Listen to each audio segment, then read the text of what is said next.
خلافت راشدہ کا عروج ایک سنہری دور جب دنیا ظلم، جہالت اور طبقاتی ناانصافی کی تاریکی میں ڈوبی ہوئی تھی، تب مکہ کی سرزمین سے ایک روشنی ابھری جو صرف روحانی نہیں بلکہ ایک مکمل نظام حیات تھی۔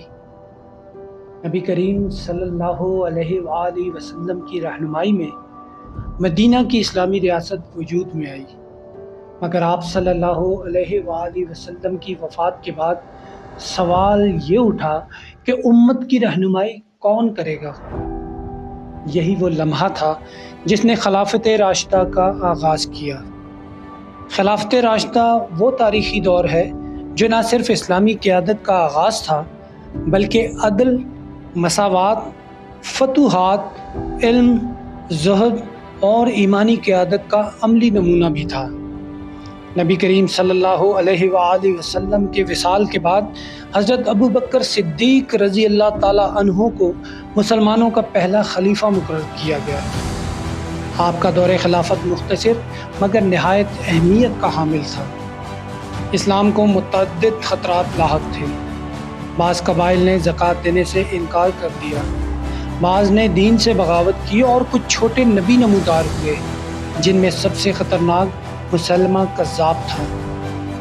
حضرت ابوبکر رضی اللہ تعالیٰ عنہ نے اعلان کیا کہ جو شخص زمانہ نبوی میں زکوٰۃ میں اونٹ کی رسی بھی دیتا تھا، اگر اب انکار کرے گا تو میں اس سے بھی جنگ کروں گا۔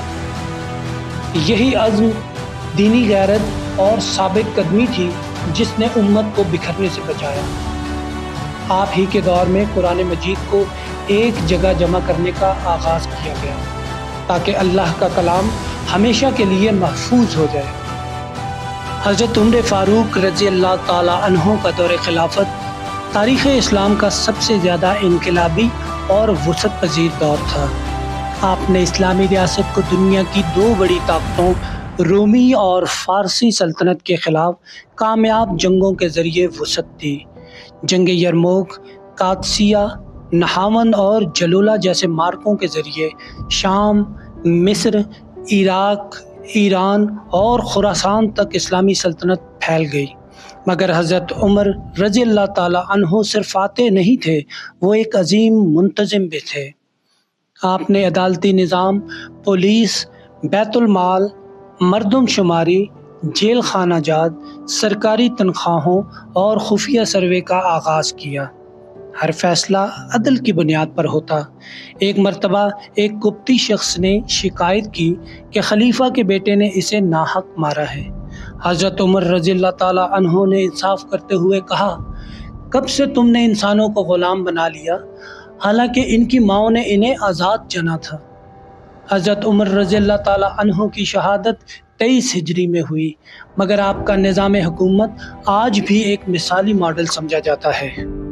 حضرت عثمان غنی رضی اللہ تعالی عنہ کا دور نسبتاً پرامن آغاز کے ساتھ فتوحات اور علمی ترقی کا حامل رہا۔ آپ نبی کریم صلی اللہ علیہ وآلہ وسلم کے 2 بیٹیوں کے شوہر تھے، اسی لیے آپ کو ذو النورین کہا جاتا ہے۔ آپ کے دور میں اسلامی بحریہ قائم ہوئی اور شمالی افریقہ، قبرص اور آرمینیا تک فتوحات کا دائرہ پھیل گیا۔ حضرت عثمان رضی اللہ تعالی عنہ کی سب سے اہم خدمت قرآن مجید کی ایک قرات پر تدوین اور اشاعت تھی۔ آپ نے قرآن کو مختلف لہجوں سے پاک کر کے ایک مرکزی نسخہ مرتب کروایا جس کی نقول تمام اسلامی علاقوں میں بھیجی گئی، مگر بعد ازاں ریاست کے بعض علاقوں میں منافقانہ تحریکیں اور سازشیں جنم لینے لگیں، جن میں عبداللہ بن سبا جیسے عناصر پیش تھے۔ حضرت عثمان رضی اللہ تعالی عنہ کے خلاف عوام کو بھڑکایا گیا اور 35 ہجری میں آپ کو عین اس وقت شہید کر دیا گیا جب آپ قرآن کی تلاوت فرما رہے تھے۔ ان کی شہادت نے امت مسلمہ کو شدید صدمے اور انتشار میں مبتلا کر دیا۔ حضرت علی المرتضیٰ رضی اللہ تعالی عنہ کا دور بلا شبہ فتنوں، آزمائشوں اور سیاسی چالاکیوں سے بھرا ہوا تھا، مگر ان کی شخصیت علم، شجاعت، زہد، عدل اور حکمت کا نمونہ تھی۔ آپ کے دور میں جنگ جمل اور جنگ صفین جیسے المناک واقعات پیش آئے، جن میں کئی جلیل القدر صحابہ شہید ہوئے۔ خارجیوں کا فتنہ بھی اسی دور میں پیدا ہوا، جنہوں نے دین کو اپنی تنگ نظری سے محدود کر دیا۔ حضرت علی رضی اللہ تعالیٰ عنہ نے کوفہ کو دارالحکومت بنایا، حکومتی اصلاحات جاری رکھی اور ان فتنوں کا مقابلہ صبر، علم اور دلیل سے کیا۔ 40 ہجری میں آپ کو عبد الرحمن بن ملجم نامی خارجی نے نماز کے دوران شہید کر دیا۔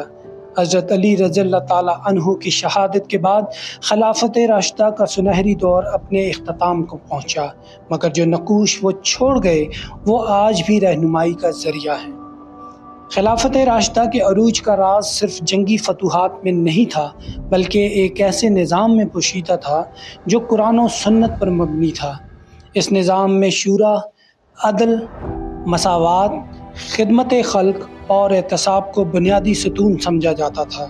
حکمران خود کو خادم عوام تصور کرتے، بیت المال کو امانت سمجھتے اور ہر فیصلے سے پہلے اللہ کے حضور جواب دہی کا تصور رکھتے۔